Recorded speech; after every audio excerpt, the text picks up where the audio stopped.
damos la bienvenida a tu programa Palabra de Vida Eterna. En este momento vamos a compartir el libro de Génesis, Bereshit. En los cuatro vientos de espíritu, sopla la vida, en los cuatro vientos de espíritu, sopla la vida, subir.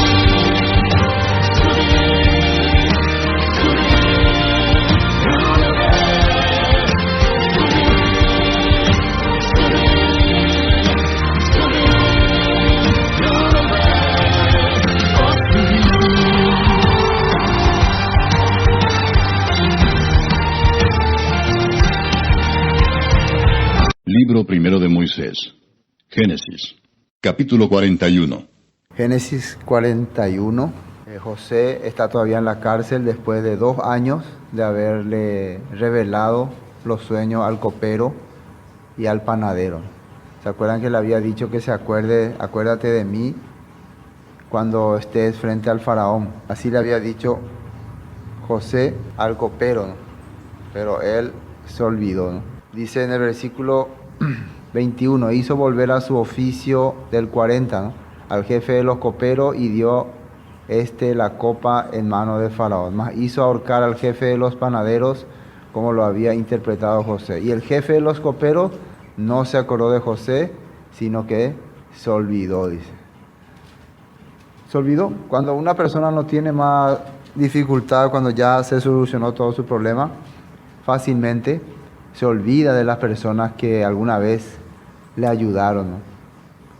Es porque muchas veces uno se recuerda de esa persona en la situación difícil nomás. O uno busca a una persona en la situación difícil. Entonces acá nos enseña esto, que él se olvidó porque él en ese momento se sintió tan emocionado, el copero, de nuevamente ser restaurado, de no haber sido ejecutado como el otro, que la emoción hizo que se olvide de esa persona que le había revelado su sueño y le había dicho que le iba a ir bien, ¿no? La emoción muchas veces hace que uno se olvide de la gente que alguna vez no fue útil en la situación buena cuando está. Entonces él volvió a ser copero, volvió a ser una persona real, entonces ya como que no le interesa tanto las personas de bajo nivel. Entonces pasaron 2 años. Total, José estuvo 13 años esperando ser libre como esclavo en Egipto. Él vino a los 17 años cuando fue vendido por sus hermanos y estuvo ahí 13 años. Ahora el capítulo 41 dice: aconteció que pasados 2 años tuvo Faraón un sueño, le parecía que estaba junto al río y que del río subía 7 vacas hermosas a la vista y muy gordas, y pasían en el prado, o sea, están comiendo pasto. Y tras ellas subían del río otras 7 vacas de feo aspecto y enjuntas de carne, y se pararon cerca de las vacas hermosas a la orilla del río. Y que las vacas de feo aspecto y enjuntas de carne devoraban a las 7 vacas hermosas y muy gordas, y despertó Faraón. Hasta aquí tuvo un sueño que, como hemos narrado, de las vacas gordas y las vacas flacas, y después que las vacas flacas se comen a las vacas gordas, y todo, después se despierta y no entiende qué pasa. Y hay muchas veces que uno tiene así sueños raros, sueños que medio son inexplicables, y de repente se olvida nomás. Debe ser que son cosas que de mi imaginación. Son cosas que se me ocurrió, nomás apareció. Pero ¿qué ocurre aquí? En el versículo 5. Se durmió de nuevo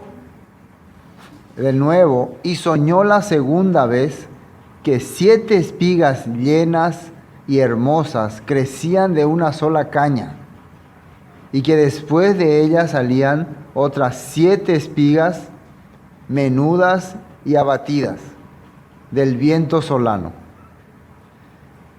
Y las 7 espigas menudas devoraban a las 7 espigas gruesas, llenas, y despertó Faraón, y aquí era un sueño. Entonces, nuevamente volvió a soñar. En el mismo momento que despierta, después de haber soñado sobre las vacas flacas y las vacas gordas y las vacas flacas, como diciendo, habrá sido solamente una pesadilla, algo fuera de lo común, pero después nuevamente se despierta y duerme otra vez y vuelve a tener otro sueño. Y en la antigüedad se consideraba que cuando vos tenías así sueños raros, sueños medios así de esta categoría, es porque los dioses te están queriendo decir algo. Así se consideraba. Y en la actualidad también. ¿Por qué es que en este tiempo nosotros no le damos tanto crédito a los sueños? Porque también por los sueños o por las ideas que ocurren en nuestra cabeza puede trabajar el diablo. Y muchas veces cuando una persona vive de acuerdo a sus emociones, de acuerdo a su mundo, de acuerdo a su sistema, lo que sueña generalmente se relaciona con eso. Por eso es que no es muy recomendable que una persona mismo crea lo que está soñando, si está bien o está mal, uno mismo. Entonces vemos que acá Faraón tiene un sueño. Pero como ocurre también, como ocurrió, o sea, como ocurriría en el caso de Daniel, porque esto es antes de Daniel, el rey Nabucodonosor también tuvo un sueño y él también le parecía extraño lo que ocurría. Y vimos nosotros cuando estudiamos el libro de Daniel que era una revelación de lo que iba a ocurrir en el futuro. ¿Y por qué en estos dos sueños a dos reyes paganos se le involucra a dos cautivos hebreos? Tanto José como Daniel eran cautivos. Fueron llevados por la fuerza hasta esos países, Egipto como Babilonia. ¿Por qué Dios a estos reyes paganos, cuando hay dos cautivos, les revela? Porque Dios quiere dar un mensaje para su pueblo. Un mensaje realmente de esperanza y de salvación para su pueblo. Así nos está mostrando la Biblia. Entonces, ahora Faraón se despierta y está preocupado y está quebrantado y está desesperado. ¿Qué significará estas cosas? En algunos detalles en la Biblia no menciona, pero para los egipcios las vacas representaban como fuerza y abundancia, ¿no? Era representada por una diosa, la diosa Isis. Y también el río Nilo, ¿no? La diosa Isis era representada por la naturaleza, ¿cómo decir? Por el cultivo, por las producciones. Era la diosa que fertilizaba la tierra, los animales, hacía que todo nazca. Entonces generalmente ellos le adoraban a esta diosa para que abunde en la tierra todas las cosas. Había otro dios que era el dios del caos, no me acuerdo cómo se llamaba ese dios. Sep, el dios Sep, el dios del caos, el dios de la destrucción, el dios de la muerte, el dios que hacía que venga catástrofe sobre ellos. Entonces, imagínense el faraón teniendo un sueño donde aparecen vacas gordas, vacas sanas, espigas grandes, y de repente aparecen vacas flacas, espigas flacas y destruye. Entonces él está entendiendo que ese dios Sep va a destruir su tierra. Así él puede entender, ¿no? Pero para eso están sus sabios, sus dioses que tienen que interpretarle de qué se trata esto. Eso es muy importante. Aquí aparentemente José no tiene nada que ver. José mientras está en la cárcel. Pero vemos nosotros una vez más que Dios está trabajando en las personas que aparentemente creen que son la autoridad. Porque Faraón pensaba que era autoridad. Nabucodonosor pensaba que era autoridad. Pero nosotros vemos que la autoridad realmente es Dios, Elohim. Amén. Él es la autoridad que gobierna el mundo. Dice entonces, versículo 8. Sucedió que por la mañana estaba agitado su espíritu y envió e hizo llamar a todos los magos de Egipto. Eso, la palabra mago ahí significa sabios, entendidos, estudiosos, no solamente que hacen trucos, ¿no? Sino personas que se dedicaban a medicina, inclusive a la medicina, se les llamaba mago. y a todos sus sabios, y les contó Faraón sus sueños, mas no había quien los pudiese interpretar a Faraón.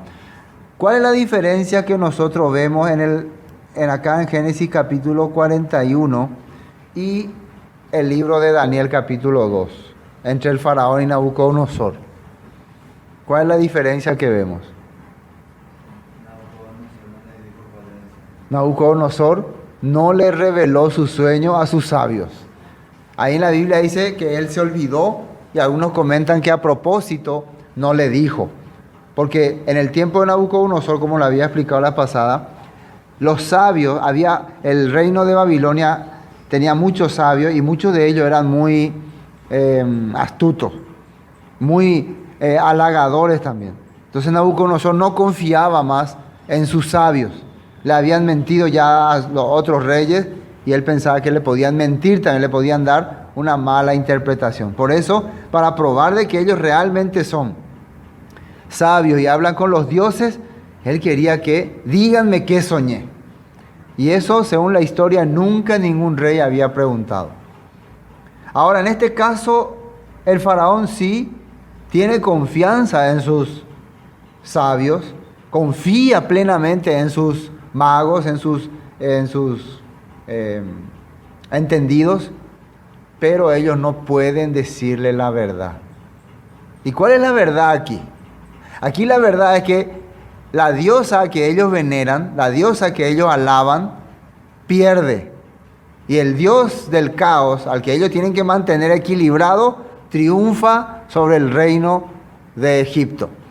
Entonces, como unos magos o sabios o sacerdotes que están encargados de velar por la seguridad de Egipto, le van a revelar al faraón que su país se va a destruir. Entonces ellos no pueden decir que eso es, por más que el sueño, ya al escuchar, ya uno entiende qué es lo que va a ocurrir, ya se entiende que va a haber desgracia, pero tal vez no pueden entender los 7 años ni estas cosas, pero entienden que va a ocurrir o va a suceder alguna desgracia. Entonces lo más probable es que nadie se atrevió a decir la verdad. Esto es lo que ocurre cuando el hombre en estos últimos tiempos confía mucho en líderes, en sabios, en hombres de fe aparentemente, pero no se atreven a decir la verdad a la gente. No se atreven a decir la verdad al pueblo. Entienden lo que dice la Biblia, leen la Escritura, conocen la palabra, pero no dicen la verdad.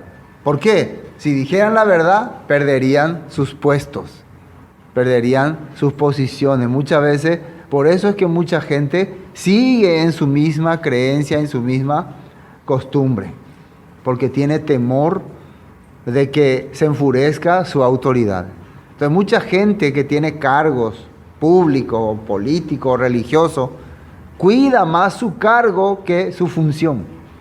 La función de un hombre de Dios, de un hombre de palabra, es contar la verdad, es hablar con sinceridad. Pero cuando vos cuidas tu cargo, generalmente eso no hace. Eso es lo que ocurría aquí, ¿no? Entonces, ninguno de los sabios de Faraón era capaz de decir lo que realmente estaba ocurriendo, lo que iba a ocurrir. Versículo 9. Entonces el jefe de los coperos habló a Faraón diciendo: me acuerdo hoy de mis faltas, cuando Faraón se enojó contra sus siervos y nos echó a la prisión de la casa del capitán de la guardia, a mí y al jefe de los panaderos. Y él y yo tuvimos un sueño en la misma noche, y cada sueño tenía su propio significado. 12. Estaba allí con nosotros un joven hebreo, siervo del capitán de la guardia, y se lo contamos. Y él nos interpretó nuestros sueños y declaró a cada uno conforme a su sueño. Y aconteció que como él nos lo interpretó, así fue. Yo fui restablecido en mi puesto y el otro fue colgado. Entonces aparece ahora el copero en medio de la situación, en medio de los problemas, en medio del conflicto, un rey desesperado, los sabios sin poder decir la verdad. acordándose de que hay alguien que tiene la capacidad de interpretar los sueños y que él le conocía. En ese momento, todas estas cosas nosotros podemos ver también que son parte del plan de Dios. ¿Desde dónde comienza el plan de Dios para José? Desde que es vendido con su hermano, por sus hermanos. Para él aparentemente eso fue una tragedia. Su padre le enseñó a leer y a escribir. Son los primeros pasos que tiene que tener una persona que va a ser usada por Dios. Aprender a leer y a escribir. También su padre vio ya que en él había liderazgo. Pero un líder tiene que ser preparado. Aunque ustedes tienen don de líder, no pueden ser líderes sin ser preparados. ¿Entienden? ¿No? Se necesita la preparación. Entonces, la primera preparación lo hizo su papá, dándole encargo de algunas cosas. Pero eso no era suficiente, porque el plan de Dios para José era más allá. Salvar a toda su gente y salvar a todas las naciones de esa época. Prácticamente él es un Yeshua, un Salvador. Y él es figura del Salvador. Él es José es la imagen del Yeshua ben Yosef, que vino primeramente, ¿no?, a morir por nuestros pecados. Recuerden que en la Biblia se menciona, se considera dos Yeshua, dos manifestaciones de Yeshua, no dos Yeshua. Yeshua ben Yosef, José, hijo de Jesús, el Mesías, hijo de José, y el Mesías, hijo de David. El Mesías, hijo de José, que viene a salvarnos, porque José, ¿qué hizo con su pueblo? Vino a salvarlos, vino a rescatarlos, vino a darle vida. Y el Mesías, hijo de David, vino a establecer el reino, vino a consolidar el reino de el Señor. ¿Entienden, no? Ese punto, así se considera en la palabra. Ahora, bueno, continuamos aquí, ¿no? Entonces, ahí se acuerda el copero. Me acuerdo de una persona que tenía ese don y ocurrió a sí mismo como él nos lo había dicho. Entonces Faraón inmediatamente, tráigame a esa persona.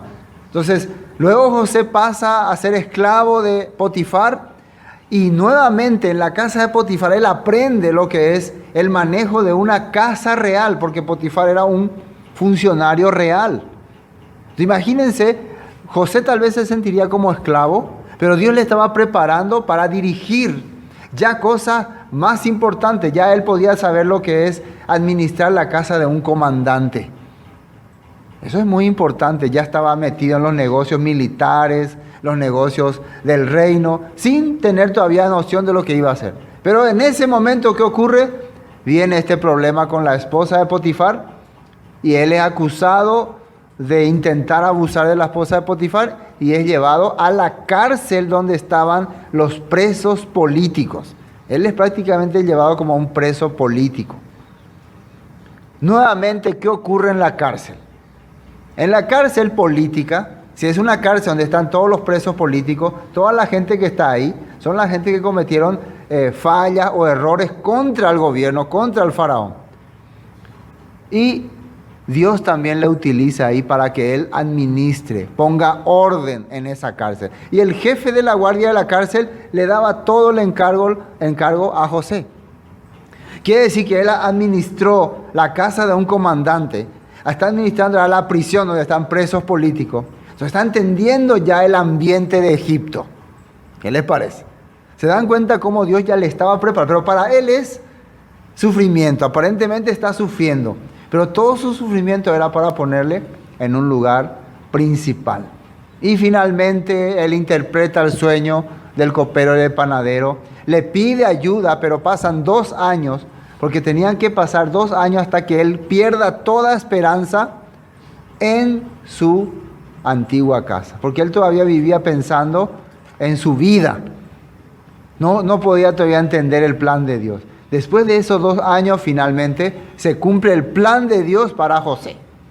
El propósito, que era ser salvador de su pueblo. Bueno, continuando, el versículo 14. Entonces Faraón envió y llamó a José y lo sacaron apresuradamente de la cárcel y se afeitó y mudó sus vestidos y vino a Faraón. Y dijo Faraón a José, yo he tenido un sueño. Así le dijo, ¿no? Yo he tenido un sueño y no hay quien lo interprete. Mas he oído decir que de ti que oyes sueños para interpretarlos. Así le dice el faraón. Respondió, fíjense cómo le responde José a faraón, diciendo, no está en mí. Elohim, el Dios poderoso, será el que te dé respuesta propicia a faraón. De la misma manera, nosotros creímos que Daniel se inspiró de José para responderle la misma cosa a Nabucodonosor. Los sueños y todas las cosas misteriosas pertenecen al único Dios verdadero. José dice la misma cosa, no está en mí. Porque realmente uno puede ser sabio, ser conocedor de muchas cosas, ser inteligente, pero las cosas misteriosas, las cosas secretas de Dios, solamente Él puede revelar. Por eso es que no hay que ser muy, ¿cómo se dice? Prepotente, se puede decir, o sobrador, o enaltecido en decir, esto quiere decir esto quiere decir esto. Como si nosotros, seres mortales, tuviéramos fácilmente la capacidad de entender los misterios de Dios. Mucha gente se siente que ya revela que Dios dice así, Dios dice así. El mismo José aquí está diciendo, no está en mí. Si Elohim de Israel tiene un plan para Faraón que implique a su pueblo, él va a revelar este sueño. Desde los sueños del copero y panadero ya eran planes de Elohim, del Dios de Israel. Ningún sueño que no tenga que ver con planes de Dios puede ser interpretado por alguien. Eso se llamaría ya como adivino, así.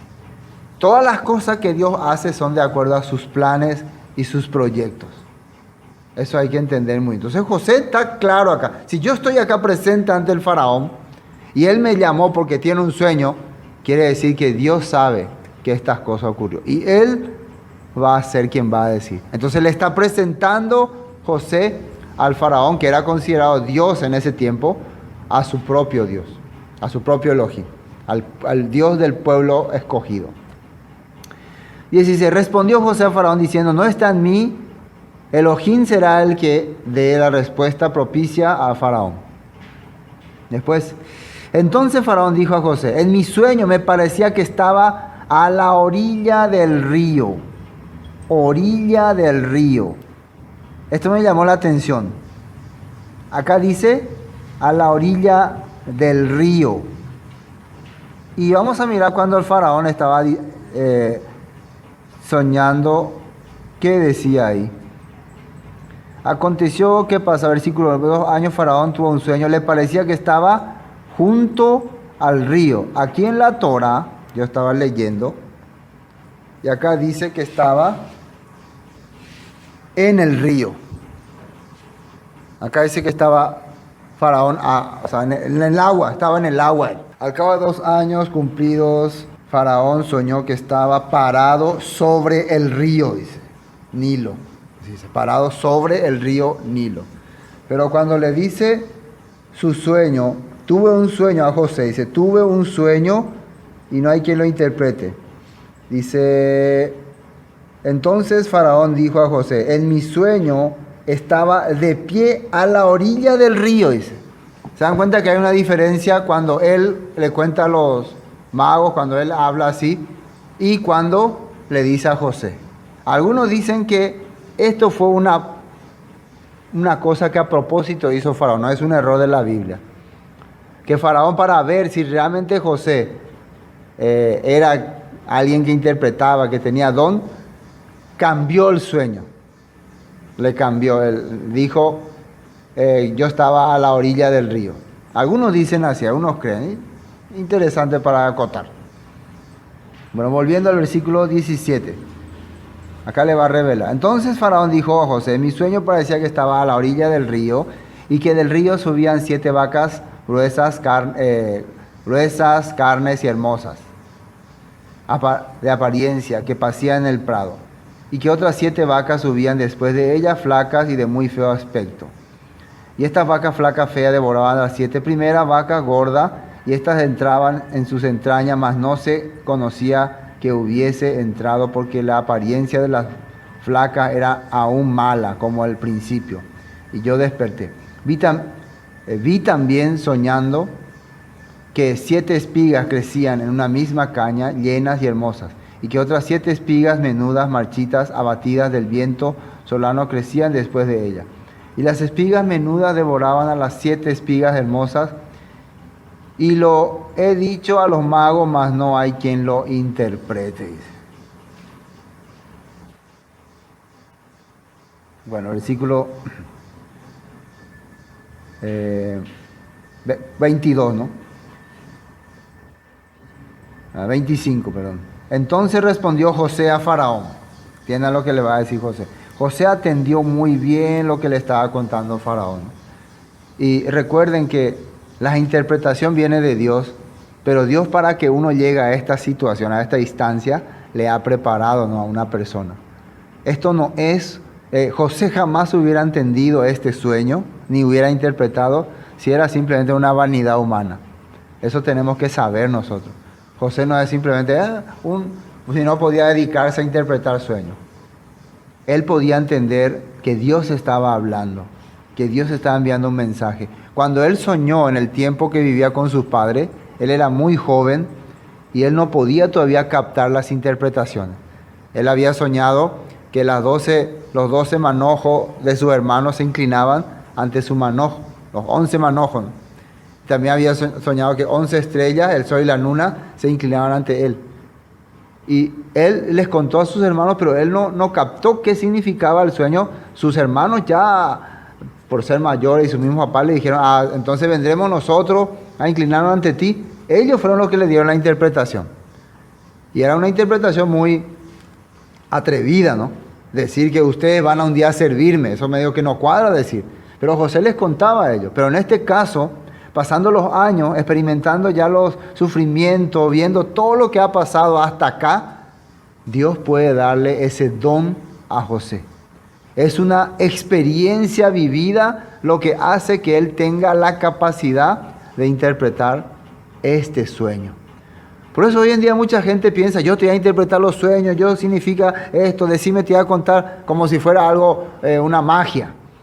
No, es un don de Dios, pero de acuerdo a lo que vos viviste, a lo que vos experimentaste, a lo que el Señor te hizo vivir en tu vida, y cuando llega este momento te da la revelación, te hace entender el porqué de estas cosas. Entonces respondió José a Faraón, el sueño del Faraón es uno mismo. El Señor Elohim ha mostrado al Faraón lo que va a hacer. Fíjense, ¿quién le muestra al Faraón lo que va a hacer? Dios. Entonces, esto es un plan de Dios. No es un plan de hombre, ni de los dioses. Las 7 vacas hermosas, 7 años son, y las espigas hermosas, 7 años. El sueño es uno mismo. También las 7 vacas flacas, feas, que subían tras ellas son 7 años. Y las 7 espigas menudas y marchitas del viento solano, 7 años serán de hambre. Dice, esto es lo que respondo a Faraón. Lo que Elohim va a hacer, lo ha mostrado a Faraón. He aquí vienen 7 años de gran abundancia en toda la tierra de Egipto, y tras ellos seguirán 7 años de hambre. Y toda la abundancia será olvidada, y la tierra de Egipto y el hambre consumirá la tierra. Y aquella abundancia no se echará de ver a causa del hambre siguiente, la cual será gravísima.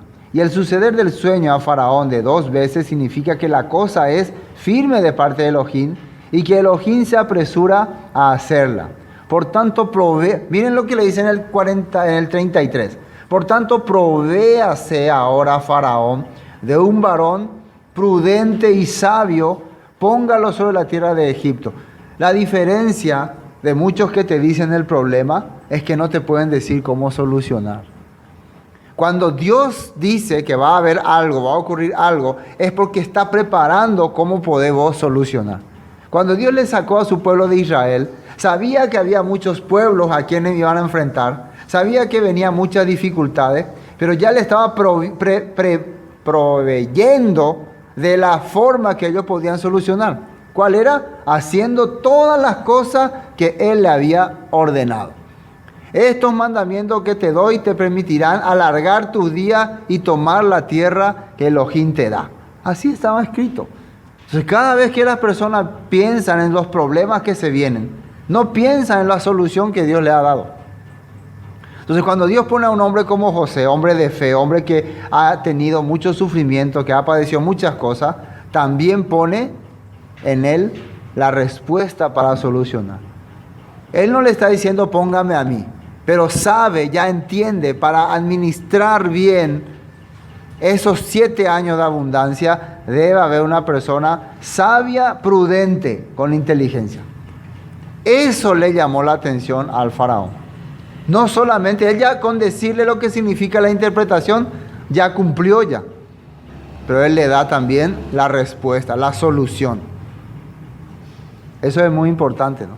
¿Y qué voy a hacer? ¿Cómo voy a solucionar? La gente, por ejemplo, se queja de su problema, pero no pregunta cómo puede solucionar. ¿Por qué no pregunta cómo puede solucionar? Porque si pregunta cómo puede solucionar, la respuesta va a estar en la palabra. Y como la persona no quiere hacer lo que dice la palabra, prefiere buscar a algún psicólogo, a un astrólogo, a un mentalista, a un brujo, o a un hombre carnal o mujer carnal que le diga qué hacer. No quiere acercarse a Dios, no quiere acercarse a la palabra. En la palabra está cómo se puede solucionar esos problemas. Cuando vos tenés abundancia, cuando vos tenés muchas cosas, quiere decir que Dios está queriendo que vos administres eso, que vos cuides esas cosas. El pueblo de Israel ha tenido mucho tiempo de prosperidad, pero ¿qué han hecho en ese tiempo de prosperidad? Se han corrompido. Y la Biblia dice, cuídate de no olvidarte de tu Dios cuando abundes, cuando tengas muchas cosas, cuando tengas muchas vacas, cuídate de no olvidarte de tu Dios. Y precisamente eso fue lo que le pasó al pueblo de Israel. Cuando tuvo muchas cosas, se olvidó de Dios y después vino el tiempo de tragedia, el tiempo de desgracia y sufrieron. Un joven o una jovencita o una persona, un hermano, que en estos tiempos agarra la palabra, aprende la palabra, prepara su corazón, cuando vengan las dificultades va a saber enfrentar. Cualquier persona. Nosotros a nuestros hijos, a nuestras hijas, si le criamos muy débil, muy mal criado, le damos todos sus gustos, cuando tengan que enfrentar con problemas serios, no van a saber qué hacer. Es por eso que hay mucha gente que se deprime, que cae en depresión, que se quiere suicidar, que no quiere saber más nada de la vida, porque no se ha preparado en su debido tiempo. Para que José llegue a esta instancia, Dios le ha preparado en tiempos, se puede decir, de abundancia. Los tiempos de abundancia fueron los tiempos que él sufrió, porque ahí Dios le estaba dando todo lo que él necesitaba. Ahora van a venir los tiempos de dificultad, los tiempos en que él tiene que enfrentarse a su familia, tiene que enfrentarse a su hermano, tiene que enfrentar otra vez ese recuerdo de su pasado. Entonces ahí va a aplicar todo lo que aprendió en los tiempos en que Dios le estaba enseñando. ¿Entienden? Versículo 34. Entonces, haga esto Faraón y ponga gobernadores, fíjense lo que dice acá, sobre el país y quinte la tierra de Egipto en los 7 años de la abundancia. Una de las formas de dirigir bien una administración es poner encargados, no es encargarse solo. Poner quien le toque tal parte, tal parte, tal parte. ¿Quién había hecho eso en la tierra de Israel? ¿De quién se acuerdan ustedes que había hecho eso? ¿Qué rey había hecho eso en Israel? ¿Cuál fue el primer rey que puso un gobernador en cada tribu? ¿Quién? Salomón, el rey Salomón. Y le había encargado durante un mes, cada tribu se va a encargar de servir al rey.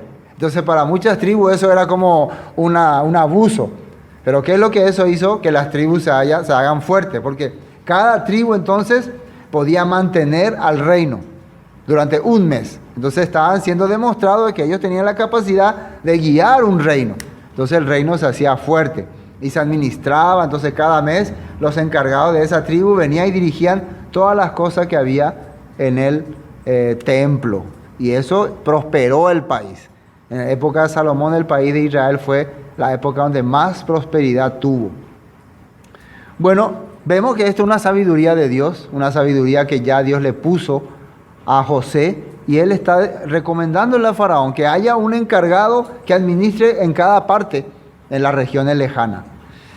Después le dice el 35, y junten toda la provisión de estos buenos años que vienen y recojan el trigo, la mano de Faraón para mantenimiento de las ciudades, y guárdenlo. Y esté aquella provisión en depósito para el país, para los 7 años de hambre que habrá en la tierra de Egipto, y el país no perecerá de hambre. ¿Qué aprendemos acá nosotros de esta parte? ¿Qué José le está enseñando a Faraón?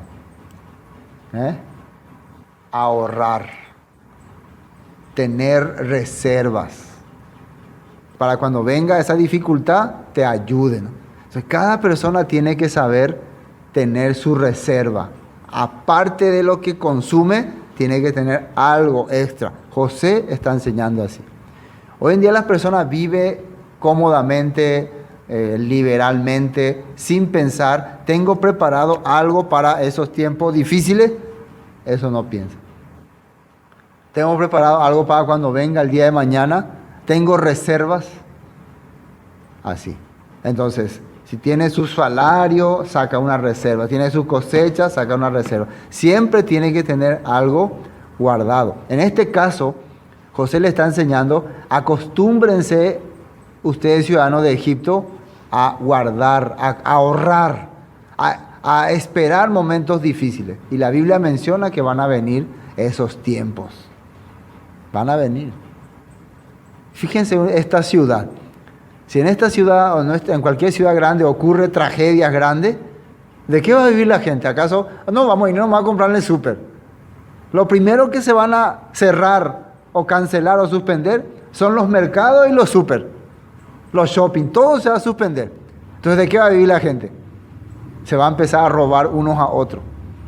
Así va a ocurrir. Eso es lo que ocurre cuando un país cae en tragedia.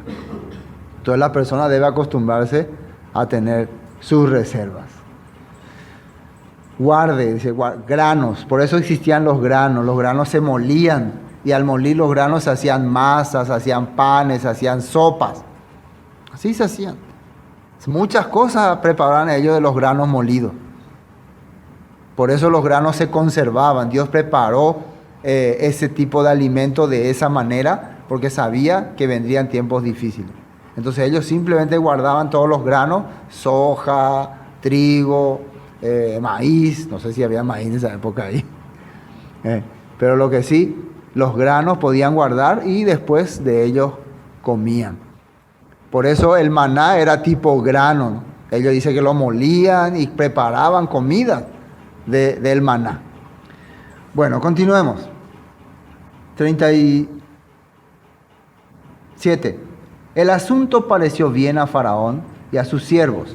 Y dijo Faraón a sus siervos: ¿acaso hallaremos a otro hombre como este en quien esté el Ruach de Elohim? Faraón sentía que no era José lo que hablaba, porque la manera que José se expresaba era una manera de toda confianza. Ahora, yo le pregunto, ¿por qué José tenía esta confianza después de haber vivido años de esclavitud? ¿Acaso él de golpe así tiene esta seguridad? ¿Ustedes creen que si él hubiera llegado recién de la casa de sus hermanos, de haber sido vendido como esclavo, y ahora le presenta al faraón, él hubiera hablado así? No. Fueron todos esos años que vivió con Potifar, todos esos años que aprendió en la casa de un comandante, que aprendió en la cárcel, que enfrentó con presos, con delincuentes, que aprendió realmente a vivir la fe, que ahora le permiten hablar libremente y valientemente. Por eso es que todo lo que ocurre en nuestra vida, todos los procesos que ocurren, son porque un día vamos a tener que enfrentar esta situación delante de Dios. Por eso no hay necesidad de quebrantarse por las cosas. Este hombre tiene sabiduría, este hombre tiene experiencia, quiere decir. Este hombre ha vivido lo que su Dios le está revelando. Es una persona que vivió la experiencia con su Dios. Por eso así Faraón dice, él tiene el espíritu, el Ruach, el aliento de los dioses. Habla con seguridad porque ha experimentado. Eso es lo que está viendo Faraón en José. Y dijo Faraón a su siervo: ¿acaso hallaremos otro hombre como este, quien esté el espíritu de Elohim? Y dijo Faraón a José: pues que Dios te ha hecho saber todo esto, no hay entendido ni sabio como tú. Tú estarás sobre mi casa,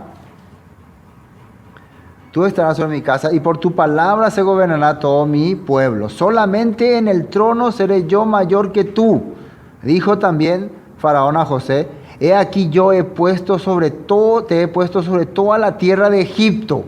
Entonces Faraón, fíjense lo que hace, quitó su anillo. El anillo representaba la autoridad máxima, el sello, la firma. Quitó su anillo de su mano y lo puso en la mano de José y lo hizo vestir de ropas de lino finísimo y puso un collar de oro en su cuello. Y aquí se ve una clara manifestación tipificada o representada de lo que es Yeshua, nuestro Salvador.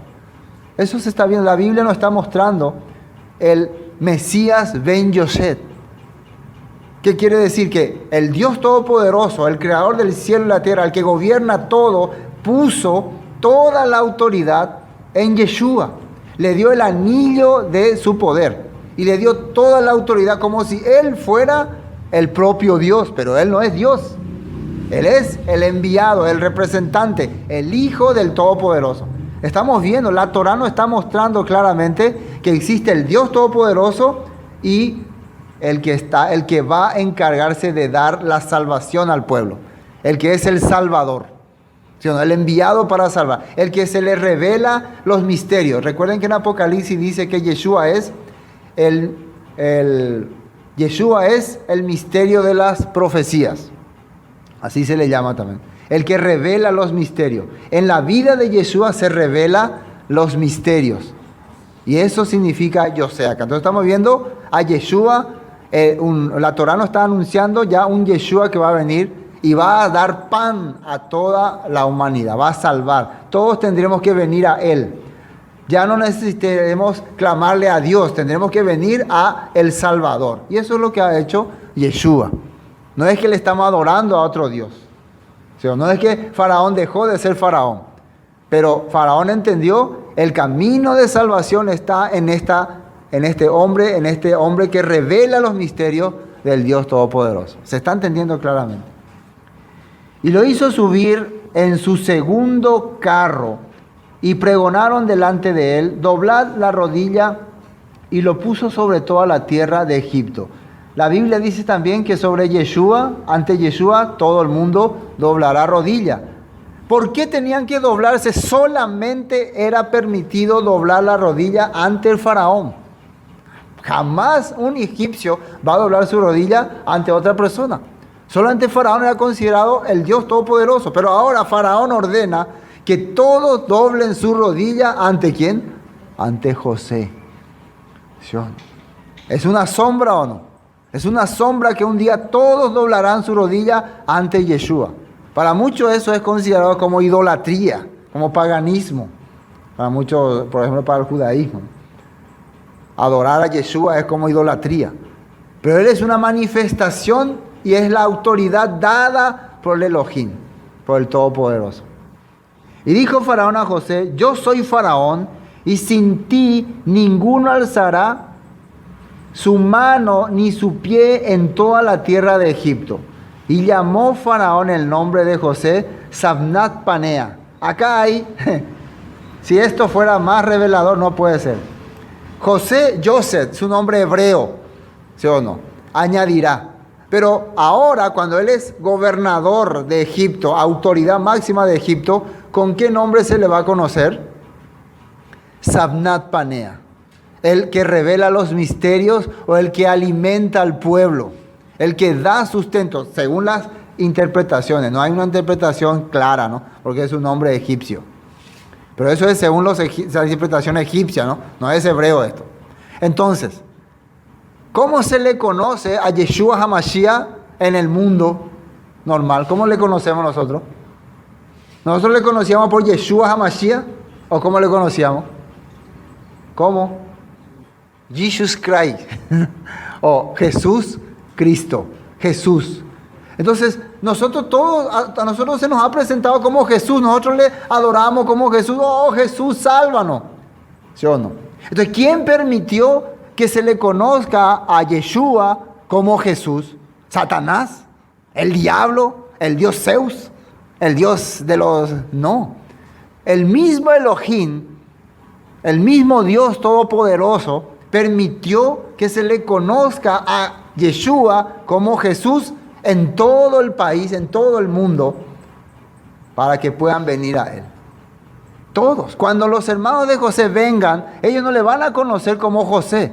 Se va a presentar como Sabnat Panea, el que alimenta, el que sustenta, el que salva. Quiere decir que Dios permitió eso. Al principio así le van a conocer todo, pero después su pueblo verdadero le va a conocer como Yosef. Sigamos. Sabnat Panea, y le dio por mujer a Asenat, hija de Potifera, sacerdote de On, y salió José por toda la tierra de Egipto, y era José de edad de 30 años, cuando fue presentado delante de Faraón, rey de Egipto, y salió José de delante de Faraón y recorrió toda la tierra de Egipto. Y acá hay más pistas. ¿Cuántos años tenía Yeshua cuando empezó su ministerio? 30 años. Y acá dice que se casó con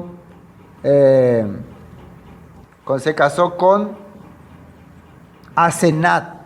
¿Quién es Asenat? Una egipcia, hija de un sacerdote. Entonces, se puede hacer más complicado aquí el asunto. Quiere decir que Yeshua también tendría que traer al pueblo escogido de Dios descendencia egipcia, descendencia gentil. Y la Biblia dice, Pablo nos está diciendo que nosotros fuimos injertados al buen olivo. Muchos de nosotros éramos gentiles. Y por medio de Yeshua, Él vino y murió por nosotros y nos hizo su esposa, nos hizo su novia. ¿Sí o no? Y nos rescató, nos salvó y nos hizo parte de este pueblo. Entonces, Asenat tuvo 2 hijos y de ahí salen Manasés y Efraín, que van a ser después los que van a colmar la tierra entre el pueblo de Dios.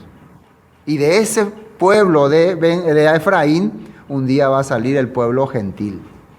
Así está mencionando la Biblia. En aquellos 7 años, también que hizo José, recorrió toda la tierra. ¿Qué es lo que va a hacer Yeshua con su rúa, con su espíritu? Va a recorrer toda la tierra, llevando su nombre. ¿Qué nombre iban a conocer en toda la tierra de Egipto y alrededores? ¿José o Sabnat Panea? Sabnat Panea. ¿Y cómo le iban a conocer? Como el que da pan, como el que salva, como el salvador de Egipto y del mundo. Y entre ellos su pueblo. Pero al final el propósito de Dios era salvar a su pueblo. No era salvar solamente al mundo.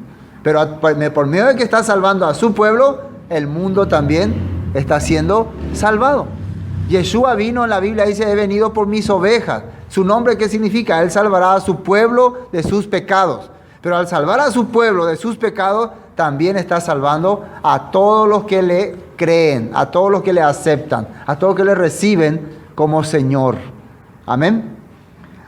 47. En aquellos 7 años de abundancia, la tierra produjo montones y reunió todo el alimento, los 7 años de abundancia que hubo en la tierra de Egipto. Y guardó alimento en las ciudades, poniendo en cada ciudad el alimento del campo de sus alrededores. Recogió José trigo, arena del mar, como la arena del mar, dice, mucho en extremo, hasta no poderse contar porque no tenía número, dice. Y nacieron a José, y aquí empieza la descendencia de José. Dice, y nacieron a José 2 hijos antes que viniese el primer año de hambre, los cuales le dio a luz a Asenat, hija de Potifera, sacerdote de On. Y llamó José el nombre del primogénito Manasés, porque dijo, el Señor me hizo olvidar todo mi trabajo y toda la casa de mi padre. El primer nombre que le puso a su hijo, Manasés, ¿no? Que representa olvido, dejar, empezar a mirar hacia adelante, empezar a mirar hacia el proyecto presente. Porque mientras tenía sus recuerdos José, mientras tenía sus pesares, él no podía vivir tranquilamente. Todavía tenía muchas veces remordimiento, pena. Entonces, imagínense, Dios le está preparando ya para no tener más rencor, odio. ¿Qué hacía Yeshua cuando estaba en la cruz? ¿Se acuerdan qué hacía? Cuando todos le maldecían, Padre, perdónalos porque no saben lo que hacen. Él estaba borrando todo rencor, toda envidia, todo odio hacia esas personas. Él no tenía rencor. Qué extraño que la gente dice, esos judíos malditos mataron a Jesús, hay que escribillarlo, ellos son... Pero Yeshua dijo perdón. Yeshua pidió perdón para ellos, pero los seguidores de Yeshua piden muerte para ellos. Entonces Dios acá le está preparando a José para que cuando se presente su pueblo, él no sienta ningún tipo de rencor sobre ellos. Eso es muy importante entender. Y llamó José el nombre del primogénito Manasés porque dijo, Dios me hizo olvidar mi trabajo y toda la casa de mi padre, dice. Y llamó el nombre del segundo Efraín, porque dijo, Dios me hizo fructificar en la tierra de mi aflicción. ¿Qué significa Efraín? Doble producción. Sino que Dios, aparte de quebrantarme mucho y enseñarme muchas cosas, me dio prosperidad. O sea, dos cosas hizo Dios con José. Le quebrantó mucho para prepararle para ser hombre sabio. ¿Entienden? Ese es un producto. Todo el entrenamiento que te da Dios es un producto. Y segundo, me dio todas las cosas. Me preparó y me dio. Por eso es doble producción. Y recuerden que de Efraín va a ser un día adoptado por Dios. Y Efraín significa multitud de naciones. De Efraín van a salir, las multitud de naciones. Dios estaba viendo ya eso en la vida de José. Así se cumplieron los 7 años de abundancia que hubo en la tierra de Egipto. Y ahí comenzaron a venir los 7 años de hambre, como José había dicho, y hubo hambre en todos los países, mas en toda la tierra de Egipto había pan. Y cuando se sintió el hambre en toda la tierra de Egipto, el pueblo clamó a Faraón. Atiendan bien acá. ¿A quién clamó el pueblo? A Faraón, por pan. Y dijo Faraón a todos los egipcios, que dice, id a José y haced lo que él os dijere. Vayan a José. El Padre Todopoderoso encargó a su Hijo para que Él nos dé el alimento. Por eso dice, en estos postreros días nos ha hablado a través del Hijo, dice en hebreo, ¿no? En el pasado Dios hablaba por sueños, revelaciones, pero en estos postreros días nos ha hablado a través del Hijo. Y toda la tierra venían a Egipto para comprar de José, porque toda la tierra había crecido el hambre. Al final, la salvación de José no solamente fue para Egipto, sino también para toda la tierra. ¿Y qué significa para toda la tierra? Eso es salvar también a su pueblo. Para salvar a su pueblo, José fue enviado a Egipto. Eso vamos a ver en los siguientes capítulos. Hoy hasta aquí vamos a compartir.